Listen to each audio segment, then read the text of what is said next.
Hey, hey guys, what's going on? My name is Gordon Masson, and welcome to the Raw Review for Monday, January 12th, 2014. 2015. Well, tonight, basically, Raw summed up in a nutshell, average. No way I can put it. Nothing that really made me happy about the show at all. So, just want to premise this by saying I missed half the show. I slept through it, and then read up on it, caught up on it. I may have seen it, but I can still legitimately give my opinion toward it. So,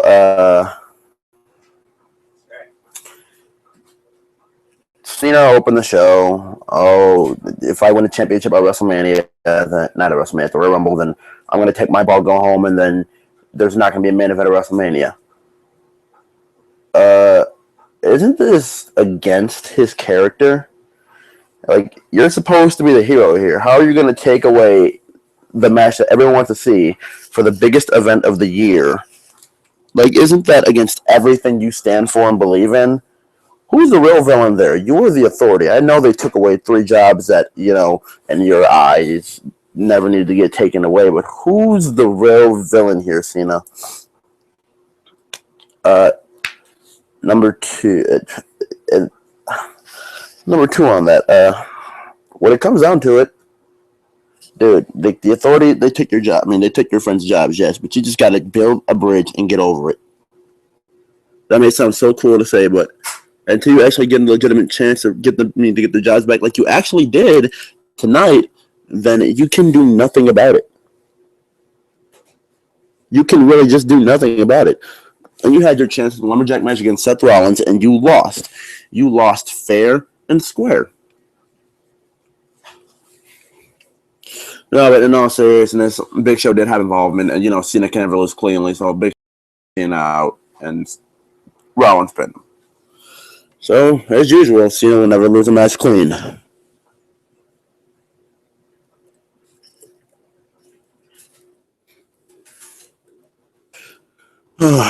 So,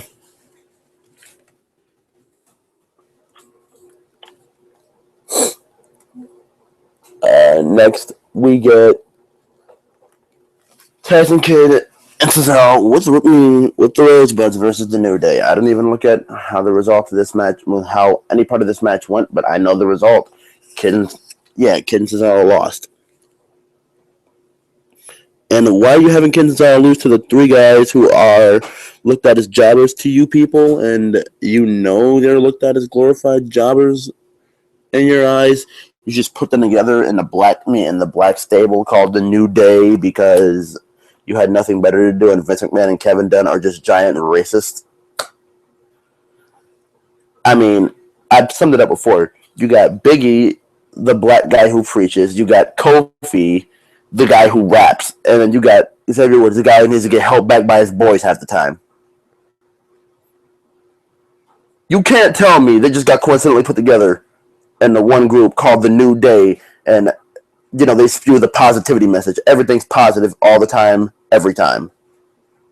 You can't spin that to me. You can't expand me so much. You can't force me to expand my disbelief so much just to say, oh, it's coincidence that they're just 3 black guys put together with these 3 specific gimmicks. No. So, anyways.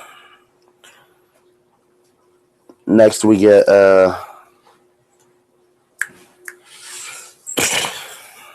what is this? Yeah.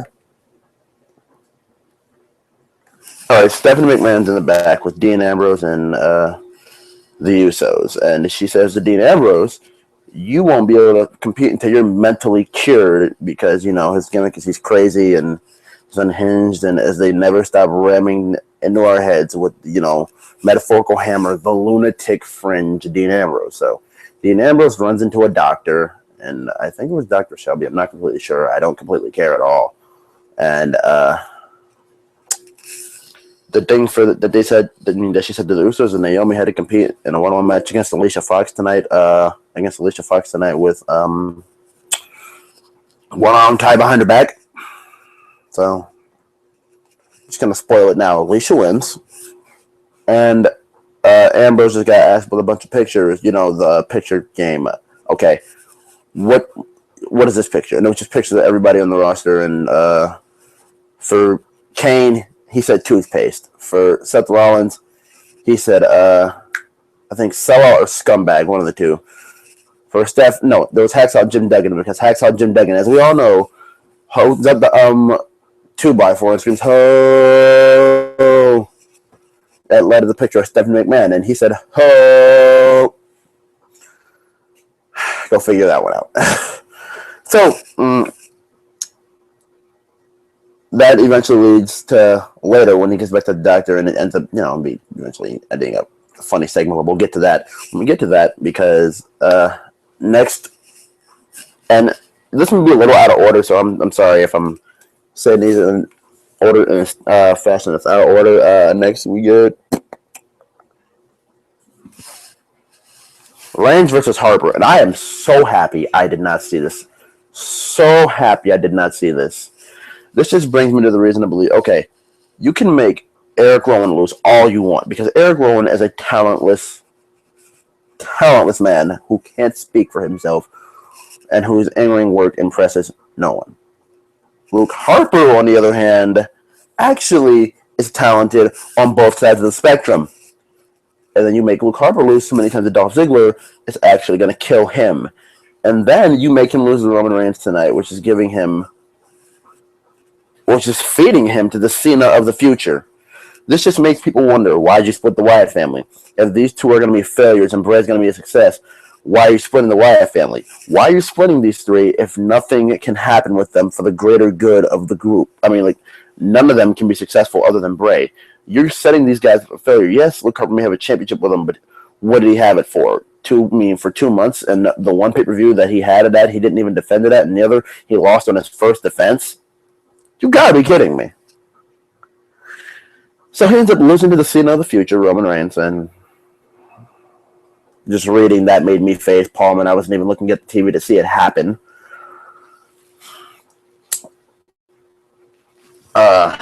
So that's the only take I have on that.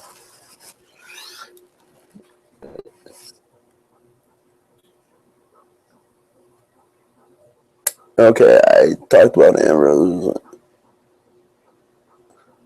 I mentioned, oh yeah, I don't really care to know which one it was at this point. It was one of the Usos. Yeah, one of the Usos versus Miz. Miz goes on a one Skull Crusher finale.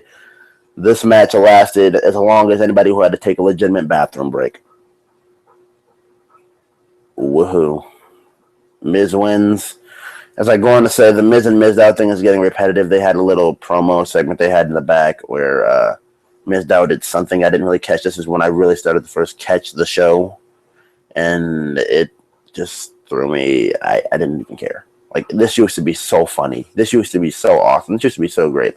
Now it's just the same old repetitive thing that we get every single week, week in, week out, and no one can stand it.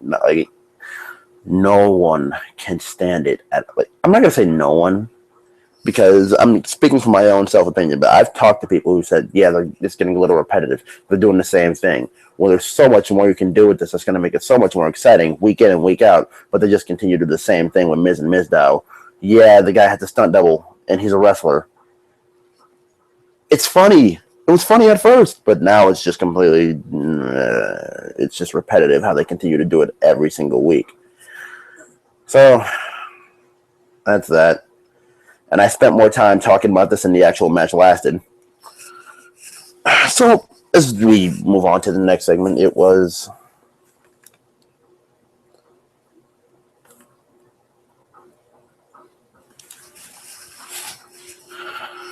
Daniel Bryan, Stephanie McMahon segment where Daniel Bryan came out and said, you know what, it was this arena last year where I overcame all the odds of the Authority and won the world championship. I say it like I sound depressed. I don't. It's just, I'll explain it after this, but he goes on to say that. Stephanie McMahon goes on to say, you know what, Bryan, you recovered, and I think that's great. And if you know what, you want to get any stronger, you can have my fitness magazine that I had. Because I'm on the cover of it. I'm the poster child of it. And Stephanie just goes on to tell him how he's not smart, and just because she was born with a silver spoon in her mouth, that means she was born smart, unlike him. And he's a troll and a goat and everything, yada yada yada, because of the beard. And Brian goes on to tell her, you know what? She's like, do you think you can honestly overcome the odds again? And then she's like, yes, yes, yes. You know, and he did the whole yes. And he's like, Stephanie, lift your arms, come over your head and say yes, because I'm pretty sure it's better than any single workout you had in your DVD or magazine or whatever it was. So Stephanie goes on to send Kane out because, you know, they're going off of the whole Kane into Daniel Bryan's career thing when it was really Daniel Bryan had aggravating neck issues for a little while, and Daniel Bryan beat up Kane and drop kicked him into the crowd. And I'm pretty sure when Daniel Bryan got beat up by Kane, the one night the Authority was not in charge last year around this time, actually around Elimination Chamber time, and Kane was put on administrative leave. He came out. I'm pretty sure this exact same beating, the exact same way from last year happened. I'm extremely serious about this. If you look up Daniel Bryan and Kane brawl, I think it was like February or late January last year, you'll find it was the exact same thing. I feel like it was deja vu. And here's the thing about Bryan that I wanted to mention. This may sound a little sad. Like, not even, like, I want Daniel Bryan to be, you know, over. And I want the Yes Movement to be back in full force. But here's the thing. It doesn't feel the same as last year. It doesn't seem like everybody's into it. The Yes chances feel like they decreased and all. And it may take them a little while to get into a groove. It may take a couple things to happen for the fans to get back into it. But this worries me at this point, because if the fans don't react on how they reacted, then they can book him any way they want. Like they're booking Dean Ambrose right now to lose to Rusev via match stoppage by the ref. This is making, you know what, I'll get to that when I get to that. But that's how I feel about Daniel Bryan, and it's sad and it's a shame at this point. What do we get next?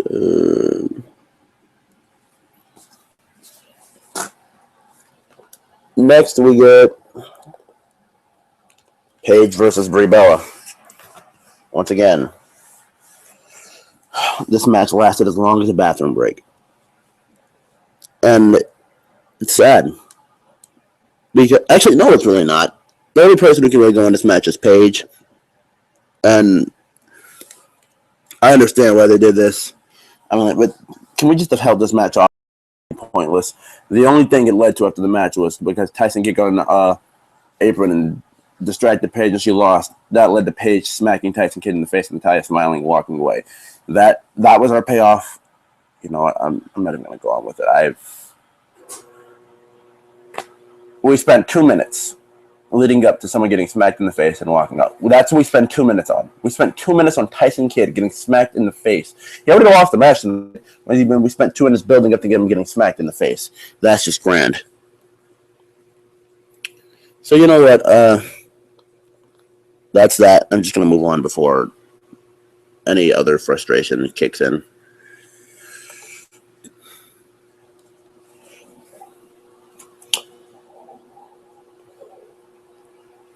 The Ascension versus two jobbers that they brought in from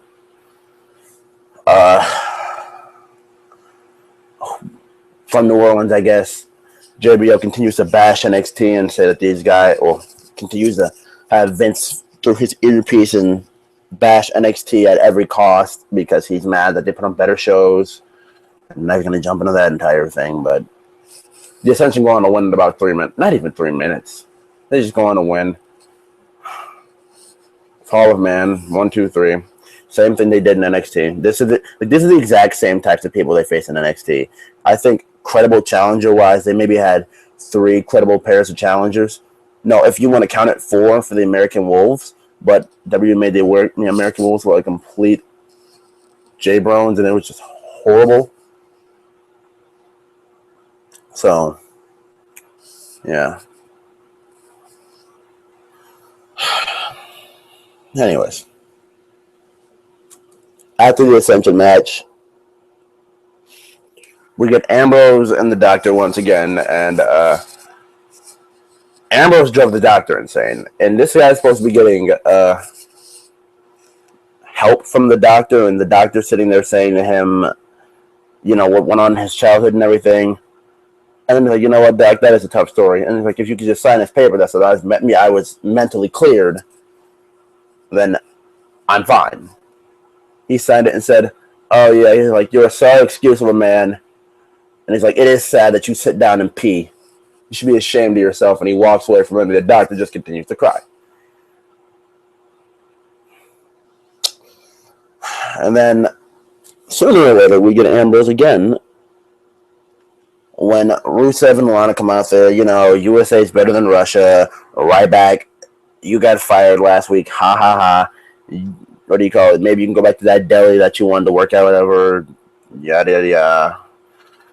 And then Ambrose comes out and just handles Rusev for a second until the match starts. And Dean Ambrose, I'm all for selling. I'm all for selling an injury, but I know Ambrose is hurt. I know he's on one bad knee, but it's still making him look weak. Losing, I mean, I know Rusev's undefeated, but it's still making him look weak. He's lost so many big matches over this time, and he can't even beat Rusev, which he could. I'm pretty sure he could honestly do if booked correctly. But just because of a knee injury, the match is ended thanks to match stoppage. So there you go. Rusev goes on to win by match stoppage and then kicks Dean Ambrose in the mouth. This almost made me want to turn off Raw and turn to the National Championship again. That's sitting right here in front of my face right now.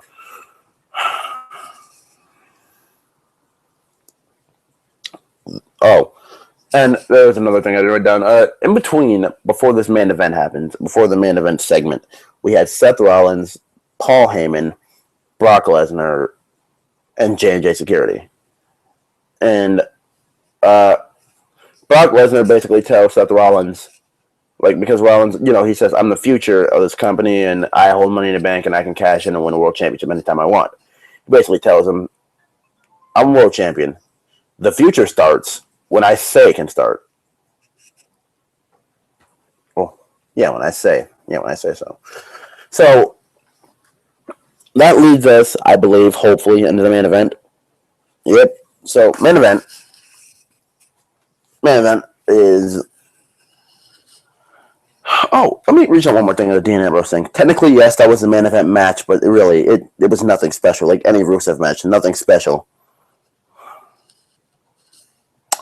And I just want to say this before I get to the contract signing segment. For any Ohio State fans out there, congratulations, your team has just become national champions of the NCAA for college football. So congratulations to them. That was just a side note, but contract signing. Let me see that remote. Sure.